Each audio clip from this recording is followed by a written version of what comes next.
think you can.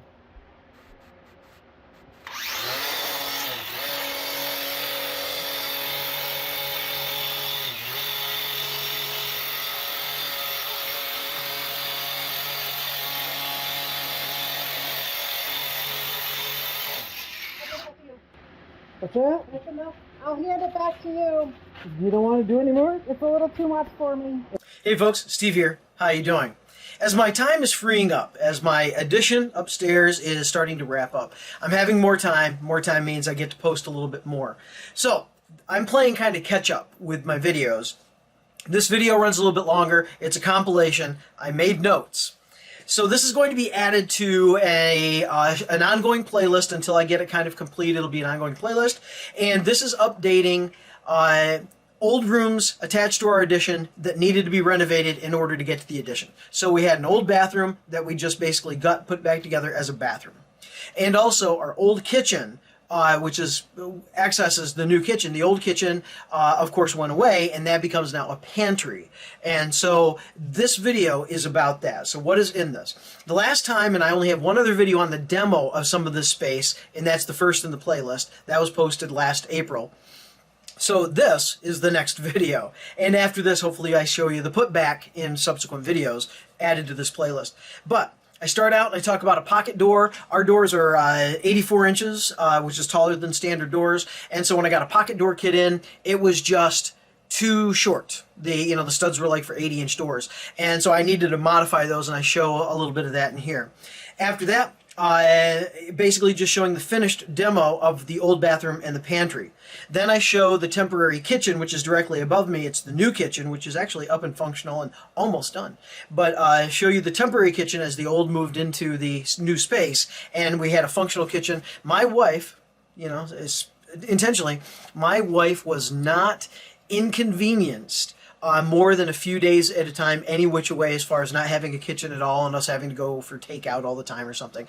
And so I was very, very diligent about making sure that as often as possible we had up and running water, stove, that kind of stuff, microwave, and I did, I think, a pretty good job of that. So you'll see the temp kitchen.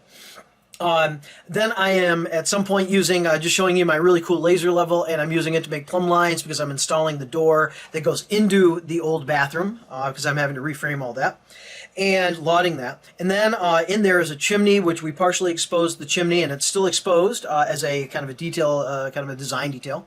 But also the rest of the chimney that's now in the bathroom needed to be covered up and drywalled, and the chimney was just it was just all over the place. So I had to cut taper shims using my track saw. And so you see that in here. So track saw, yay! And taper cut shims. After that, I actually show that the shims are installed and then the furring strips over that, so it was ready for drywall after that day. And then I think I start to wrap it up after that. And I start with my wife running a grinder, cleaning up that chimney, so at least on the parts that are exposed we're uniform and free of little bits of whatever. I think it was plastered in, so we were trying to get all the plaster off. It's not pretty, but as a design detail, it actually looks pretty cool just to see that extra texture. All right, so that's this video. I hope you stick with it. I hope this is kind of what you're into. There's a lot of jibber jabber, and there's some action too. So I hope you like it. If you would like and subscribe, it's free to you. It really helps me out. The channel's growing, and that's really, really cool. It inspires me to continue to make videos of different things besides compilation. Hey, you all take care. I'll see you at the end of the video. Bye. Hey folks, Steve here. How you doing? Interesting job today. I'm framing up a wall, and in that wall is going to be a pocket door. It's a 2x4 wall. I prefer 2x6 because then you can do some better, stronger framing. The kit that I bought only goes up to an 80-inch door, so 6'8". And our doors, we're having the panel made, so yeah, we could have it made 6'8". But the rest of our doors in the house are like 84 inches, so that's 4 inches taller than 80. Wow, you can do math. So this is what I have. So it comes with metal-clad studs, and the studs themselves are like a tongue-and-groove poplar or a tongue-and-groove pine, and what they do is this pine simply rests in this channel here, just like so. Well, not just like so, but it'll fit right down in there. You push it down in. This is a very tight press fit, and so I was able to use a flat bar to actually pry all 4 of the wooden slats, the wood studs, out of the metal brackets. I bought some oak, and I have a thickness issue, so I'm going to have to actually take these through the table saw one more time up on edge to make sure that I match this thickness. I will repress the oak into those. So this will then allow me to get the height that I need above the actual metal cladding that I will pin into the headrail, and the metal cladding will still keep the stiffness and the support that I need for the studs. So all of this to allow me basically to have taller studs is what it is. But I need the metal cladding, or I have to go to like a vertical, or excuse me, like a horizontal framing. And I already had the kit, and I already have these metal studs. So why not use those? Press them in, I'll hammer them in with my dead blow hammer, get those in, and then I'll cut them to length, and then I'll just install as if it were part of the kit.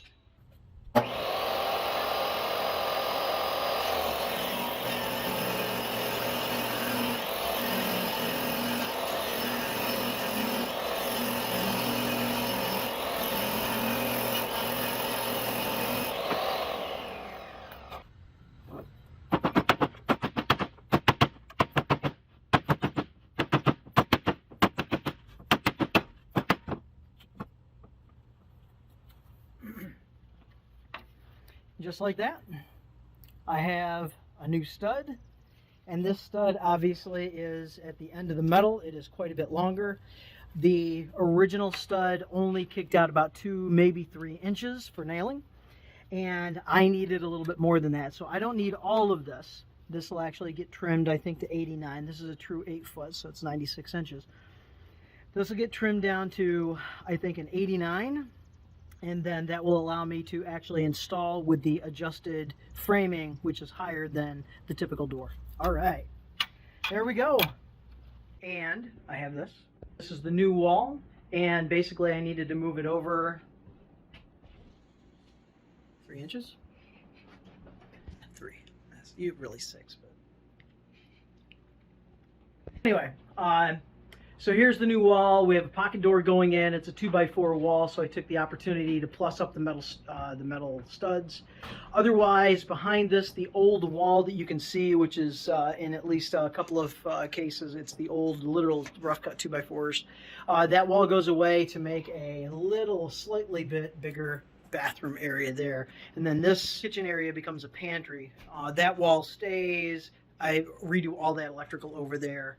But yeah, this is the stuff. So we're going to demo this last wall, and then I can finish my studs for my pocket door, and then I think it's on to electrical or something like that as far as rough and electrical, figure out where things have to go. All right. Hey folks, Steve here. How you doing? This is the temporary kitchen that I've set up for my wife and myself and my daughter. Repurposing simply what was in the old kitchen. So, you know, of course you can see refrigerator. I have a couple of the Home Depot cabinets that we bought like 15, 20 years ago that were literally meant to be 5-year temporary, 20 years. And the bases, put the stove out here, ran electric to it, ran the gas because that's where the new stove will set anyway. So all of that was a permanent install for that and temporary for this stove. Upper cabinet there. Built a little bit of extra counter space, and that's a double layer of 3/4 plywood AC. I sanded it down really well, and then I went ahead and polyurethaned it 3 times just to give it a coating. So I sealed it up a little bit so it can function as a countertop. So if you get a spill on it, it's kind of easy to clean up. We had a microwave I used for the job site. We brought that up because our old microwave was too close to the stove, and over years the heat just deteriorated the plastic, and it's discolored, falling apart. It was embarrassing. I bought a couple of wire rolling racks, that and that one right there, and that's primarily food storage, I guess. Hooked up, dishwasher is hooked up, ran drain line because our sink will be centered of that window right there. And then, like I said, dishwasher is fully functional, and then an end cabinet, and then our other stuff there, and a little bit of extra storage. So that's our temporary kitchen. This will be temporary probably through Christmas, to Christmas, but my wife is already saying how much way more functional this kitchen is than our old one in that smaller space. It was just so crowded and consolidated, and you know, and we have more counter space. Our table, we hadn't actually used that table in a long time. It just sat in what we called our nook. Our nook is now a hallway, and it's my tool room, but they used to sit there with a window, and we used to eat at it back when my son was home. But after he left for college, the 3 of us just started to sit in front of the TV and eat, and that's literally been for years now. So now we're actually sitting back at the table. Whoa! That table is kind of representative of the island, so the island will sit somewhere right in here, kind of center of the room. And I won't go into the new kitchen details, but you know, that's really cool stuff there. That plastic is covering up what will eventually be the doorway into the old kitchen, which is going to become a pantry at this point. So that's where a lot of this stuff will get stored back into. And you already saw the hallway that'll come in there. There will be no door here. That'll be just an entryway. That'll be a pocket door. That's fully... I have a whole video series on doing that room there. And that room right there, the TV room, actually that's, again, just an entryway. There will be no door there. So this is the space that we have.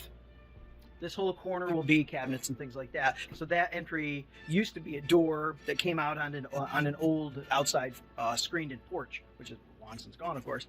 And that is now all framed up, studded and everything else, so ready for sheetrock when the time comes. So that's no longer an entrance or anything like that. So we're working in the old kitchen today, and we have been for a while now, getting it ready for sheetrock so we can kind of officially put the pantry together, if you will. All right, and once all of that's done, then we're back in here and we start to really focus on this room and getting it ready for the first floor hardwood. So the entire first floor, we have to strip all the old hardwood off. We're getting all new hardwood in. That's the push right now. Once the hardwood is in, then it's a waiting game on cabinets. So when cabinets are ready, then they come, they install, and my kitchen, our kitchen, her kitchen becomes finalized. All right, and then I have to start paying all these bills. Oh, man. Hey folks, Steve here. How you doing? Hey, plumb lines, right? Plumb lines. Everybody loves a plumb line. I just get a kick out of this stuff. Let me show you what I've got going on. So, I have my base plate down here for this doorway. I need to frame it up, and I need to put my top plate on, and then of course fill it in with studs. I went ahead, ascertained where that base plate needed to be, where the door entry needed to be, so I put that down. I had already did layout, which was not much because it's such a short, it's like 40 inches or something like that. I simply set my laser level up, set it right on the box, got it all lined up, you see that right there, and then I have this wonderful, wonderful plumb line, and I know my ladder's blocking a lot of it there, all the way up to here. And I know that if I set to my left of the screen there, that I'm going to be plumb with what I have down below me. And that's a beautiful thing. Ah, man, I love laser levels. There are 10 different ways to do it, but I have laser level, and I didn't even have to set a tripod up or anything like that. It was that easy. So very, very cool stuff. Get that in there, then I can measure for studs, get those in. Wow, magic. Take care. So, just really quickly, because it's such a short wall, I went ahead and just used the squared it up, so I knew that the base plate for this wall was square. Of course, most of that base plate will actually be removed for the threshold. And I have my top plate on, and it's plumb with the bottom plate, so I can start taking measurements and filling in those studs and getting a header going. I think it was the ceiling that ran across there, because there's wallpaper on the underside of the lapis plaster. Sitting on the... Whew. Man, I'm not 25 anymore. Hey folks, how you doing? Steve here. The not 25 Steve. I just hauled this in, and yeah, pretty cool. Some 10s and a couple of 12s on sheetrock. I'm actually putting up 1/2-inch plywood on my ceiling because we're planning on doing a tin ceiling in what we're now calling the pantry, which was our original kitchen. Whether I glue it, I'm hoping not to, or whether I nail it, which is what I'd rather do, but there's a big price difference in what we're looking at as far as glue versus nail. And the nail is more expensive by a lot, so I don't get it. But I would rather have that plywood up there so I know that it's just absolutely solid and I'm ready to go regardless. So, yay. And in here,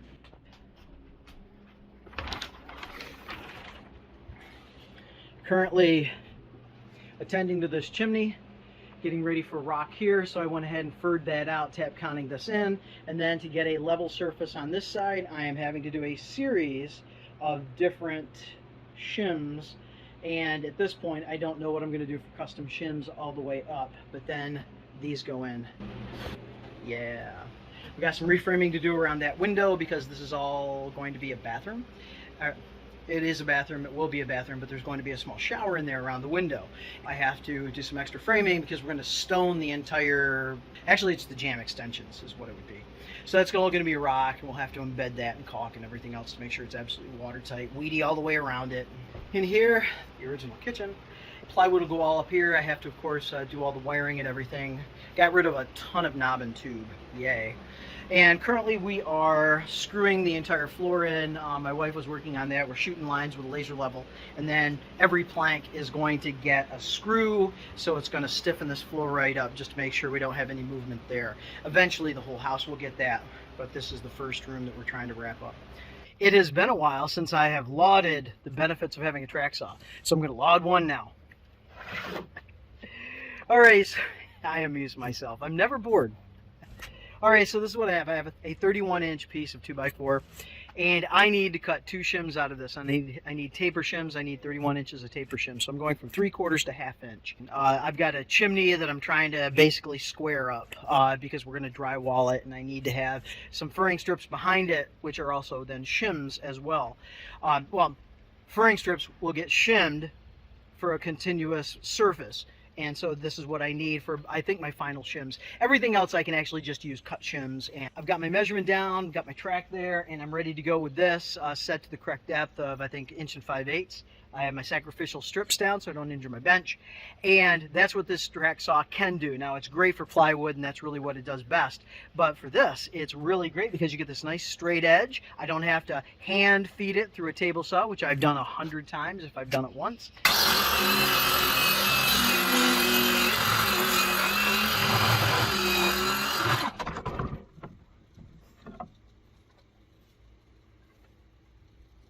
3/4,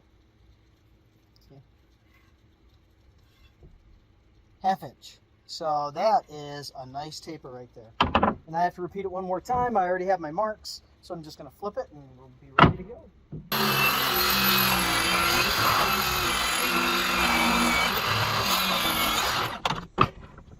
And another matching. 3/4, 1/2 inch. That easy. I love the track saw. Man, oh man, a Shevitz, as Tony's uncle used to say. That tool is worth its weight in, I don't know about gold, but maybe copper or silver. All right, evidence of those tapered shims that I have in place are as follows. This is the chimney that I am trying to fur out for drywall, so I don't have to glue the drywall. This way I can actually just screw it into these boards and have something there. And my taper shims are right in there, right up through to where you see that vent cap. So that's the idea. Down here I could do some blocking, and because there was some consistency in the chimney itself, and so I didn't have to do very much taper at all. A relatively flat surface for drywall, so that's what I'm looking for.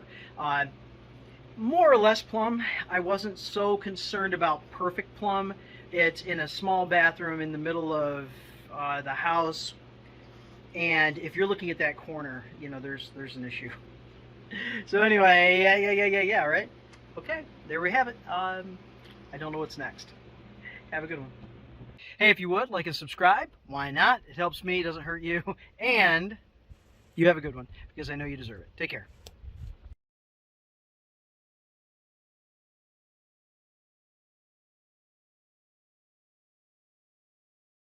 Hey, y'all take care. Have a good one, because I know you deserve it. And if you would, like and subscribe. Where are you? Right here. Like and subscribe.